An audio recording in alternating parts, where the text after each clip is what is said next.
శనార్థులు. నేను ఈ రోజు ఒక ఊరు ముచ్చట చెప్పనికి వచ్చిన మీ అందరికి. హనుమకొండ జిల్లా వేలేరు మండలం కుమ్మరిగూడెం గ్రామం. ఈ ఊరికి ఓ ప్రత్యేకత ఉన్నది.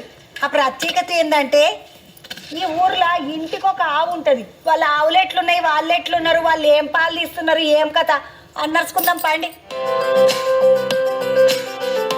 బాగున్నావా అమ్మ? బాగున్నా. ఏం పేరు నీ పేరు? ఎన్ని ఆవులు ఉన్నాయి మీతా?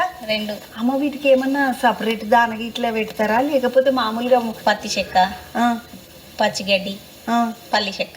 ఇగో అంశాల పిల్లల పేర్లు నిఖిలు నిఖితనంట. అట్లనే దాని అవతల దాని పేరేమో నిఖిలు, ఇగో ఇది బుడ్డ దాని పేరేమో నిఖిత. పాలు తీసివాక్క? ఇప్పుడే తీసిన ఉడుకుడుకు పాలు. ఎన్ని లీటర్లు ఇస్తుంది మరి? ఒక్కటే ఉన్నది నీకు? ఇప్పుడు 8 నెలలు అవుతుంది. ఈయన తగ్గినాయి పాలు 6 నాకు ఇచ్చింది. అన్న నీకు 2 ఆవులు? ఇప్పుడు సంపాదన కొంచెం పర్వాలేదు ఆవులు ఉన్నప్పటి నుండి? పర్వాలేదు. ముందు ఏముండేనా నీకు? ముందు ఆవులు ఉండే కానీ దేశీయ ఆవులు ఉండే. ఇప్పుడు వెన్న తీస్తాను కదా, ఇది మాదే ట్రస్ట్ ఉన్నది, మా మేడం ఇచ్చింది.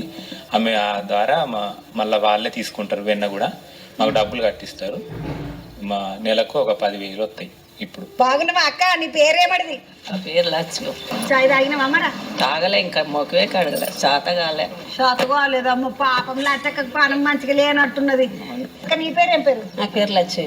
అయ్యో ఈ అక్క పేరు కూడా లక్ష్మి, ఈ అక్క పేరు కూడా లచ్చక్కనే. పాలకొచ్చిన అక్క పాలకొచ్చిన అంటున్నావు. మరి మీరు పాలు కొనుక్కుంటారా వీళ్ళకట? నా బిడ్డ పోతుంది. నీ బిడ్డనే పోస్తున్నది.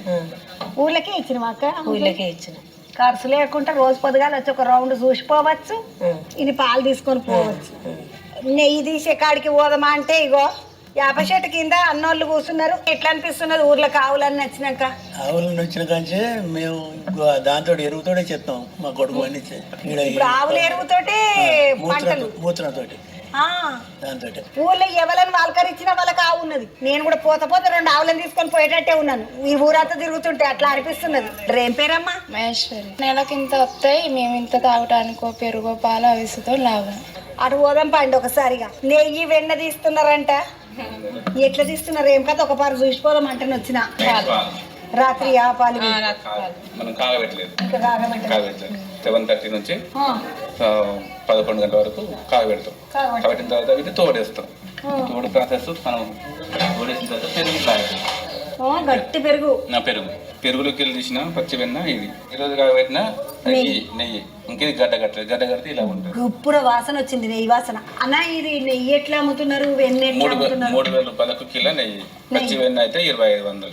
2,500 పచ్చి వెన్న కిలో తీసుకుంటే 2,500. అమ్మ 3,000 కిలో నెయ్యి అంటే బయట తక్కువ ఉన్నది కదా, మరి మీకు బయట అమ్ముడు పోతున్నదా? అమ్ముడు పోతుంది ప్యూర్. ఒకసారి చూసిందంటే మా కస్టమర్ల ఆర్డర్లు ఎక్కువ వస్తూనే ఉన్నాయి. అన్న ఏంటి ఈ ఊరికంతా నీదేనంట? ఆవులను తీసుకొచ్చిన కథ మొదలు శురు చేసిన నువ్వంట. నేను ఆర్గానిక్ వ్యవసాయం చేసాను అన్నట్టు. ఫస్ట్ నేను ఒక్కనే ఉండి ఈ గ్రామం తరఫున ఒక చిన్న సొసైటీని ఫామ్ చేసుకున్నాం. మొత్తం అన్ని పాలను, ఈ గిరి ఆవు పాలను మొత్తం అన్ని ఒక దగ్గర తీసుకొచ్చి పెడతాం. కుమ్మరిగూడెం కాడికెంచి ఇది ఒక ముచ్చట, మళ్ళీ ఒక ముచ్చటతోటి మళ్ళగా వస్తాయి.